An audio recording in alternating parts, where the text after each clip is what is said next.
Greetings, and what's happening, fuckers? Welcome to the FBB. Over the years we've collected many magical objects, thought either too benign, or too stupid for other agencies. So we store them here. I've assembled some for a demonstration. Move the camera over please. We have SWN01, Door to Swindon. Next up we have DNF02, Endless Feces. And finally there's YBG03, the gnome. Don't look too long.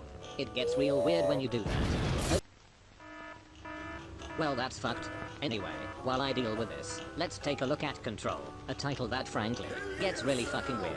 So, let's get into it.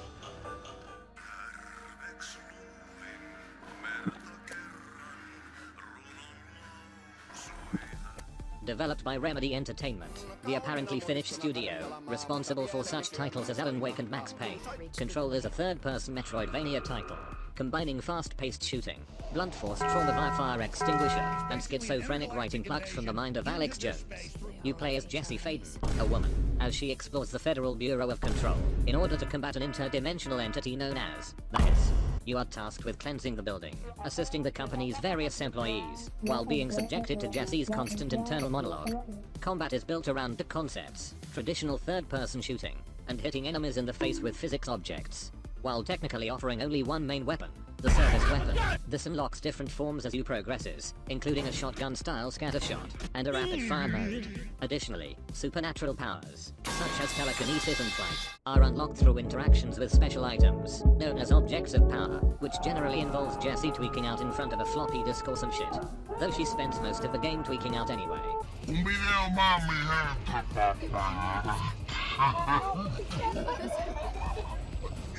I was really surprised by how much I enjoyed the gameplay in Control. Rather than the traditional and slower cover shooting of other third-person shooters, Control prioritizes fast-paced gameplay and constant movement, because this is typical for most women. Jessie doesn't take a military-grade RPG to the face particularly well. Combine this with a somewhat destructible environment, which I will always love and wish was in more games, and enemies who can also affect the game's environment. That means really fucking chaos, and you have the recipe for total chaos, in the best way possible. I also appreciated how both incredibly mysterious and straight up fucking strange the game world was. What's the deal with the Hedron resonance anyway? Whether it's the game sending you to Butte, Montana, to complete puzzles, the bizarre objects outlined in various collectibles, or the appearance of what can only be described as monsters, Control always keeps you guessing. Unsurprising considering the game was heavily inspired by the SCP Foundation, and we know how fucking weird those get. The side missions build on this world design. I mean, how many games have you played, where you must save man from the clutches of a magical fridge? What the fuck is this piece of shit? I struggled for quite a while to think about things I didn't like about Control, because it proved difficult to nitpick something I had been so thoroughly impressed by. While it is very fun, you can argue Control doesn't do enough to mix up its combat, and starts to feel repetitive by late game. This isn't helped by limited enemy variety, at least varieties that change your approach to combat. These floating fuckers did spook me when I first encountered them, however.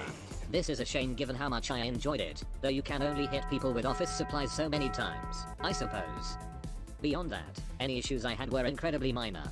I occasionally had problems navigating to objectives, with the in-game map at times proving less than helpful. However, this is probably a mix of both the game's setting being a supernatural building, with non-Euclidean properties, and the player being a complete fucking idiot. My other gripe is with this puzzle here, where you have to match the keycard to the relevant machine, with the clues on the notice board scattered around the lab, not because it's hard, but because that fucker Marshall wouldn't stop talking for 2 fucking seconds. It looks like he was working on something to do with these symbols. You need to shut the fuck up! I was impressed with the graphics in Control. Despite being set in one building, Control does a good job offering varied environments, from standard office spaces to more abstract locations, all of which look great. I was also impressed by the character models, which managed to be both expressive and avoid coming off as uncanny. And despite the regular gameplay involving hundreds of physics objects being thrown around the screen at any given time, I only had one notable example of poor performance, which was when I accidentally opened Call of Duty in the background, and made my computer cry. The game's sound design is equally impressive, really emphasizing the otherworldly and oppressive nature of the environment. The soundtrack consists of intense ambient droning, which I imagine fans of the genre would enjoy, and which does a good job at setting the tone. During combat the score noticeably picks up, with rhythmic drumming that heightens the chaotic nature of the combat, which was already fucking mental to begin with. And I won't spoil where, but during one segment, the normal soundtrack is switched out for some Finnish rock music. And you know what?